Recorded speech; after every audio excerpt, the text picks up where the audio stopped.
Good day everyone with you brothers and sisters in Christ. Today is Sunday, Solemnity of the Epiphany of the Lord, January 7, 2024.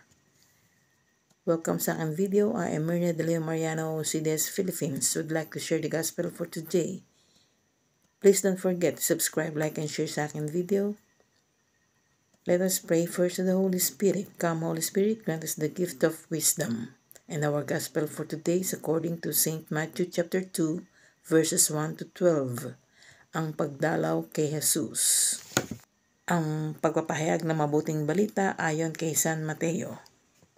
Panahon ng paghahari ni Herodes sa Judea nang ipanganak si Jesus sa Bethlehem. May mga pantas mula pa sa silangan na dumating sa Jerusalem. Nagtanong-tanong sila, nasaan ang pinanganak na hari ng mga Hudyo? Nakita namin sa silangan ang kanyang bituin, kaya't naparito kami upang siya'y sambahin.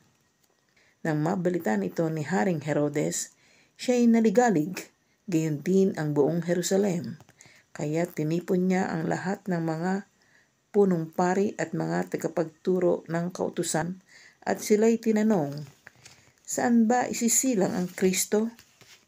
Tumugon sila, sa Bethlehem po, sapagkat ganito ang isinulat ng propeta. At ikaw, Bethlehem, sa lupain ng Huda, ay hindi pinakahamak sa mga pangunahing bayan ng Huda, sapagkat sa iyo magmumula ang isang pinuno na mamamahala sa aking bayang Israel. Nang mabatid ito, palihim na ipinatawag ni Herodes ang mga pantas at inusisa kung kailan lumitaw ang bituin. Pagkatapos, sila ay pinapunta niya sa Bethlehem na ganito ang bilin. Hanapin ninyong mabuti ang sanggol. Kapag natagpuan ninyo siya, ipagbigay alam agad ninyo sa akin upang ako man ay pumunta roon at sumamba rin sa kanya.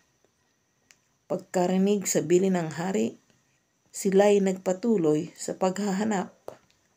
Ang bituin na nanguna sa kanila mula pa sa silangan ay tumigil sa tapat ng kinaroroonan ng bata. Ganoon na lamang ang kanilang kagalakan nang makita ang bituin. Pagkapasok sa bahay, nakita nila ang bata sa piling ni Maria na kanyang ina. Nagpatira pa sila at sinamba ang bata. Inihandog din nila sa kanya ang mga dala nilang ginto, insenso, at mira. Nang papauwi na ang mga pantas, nakatanggap sila ng babala sa pamamagitan ng panaginip na huwag nang bumalik kay Herodes. Kaya't nag-iba na sila ng daan pauwi. Ang mabuting balita ng Panginoon. Pinupuri ka namin, Panginoong Jesucristo. Let us pause for a while and let us pray. Father, you revealed your Son to the nations by the guidance of a star. Lead us to your glory in heaven by the light of faith. We ask this through our Lord Jesus Christ, your Son, who lives and reigns with you and the Holy Spirit, one God forever and ever. Amen. God bless us all. In the name of the Father, and of the Son, and of the Holy Spirit. Amen.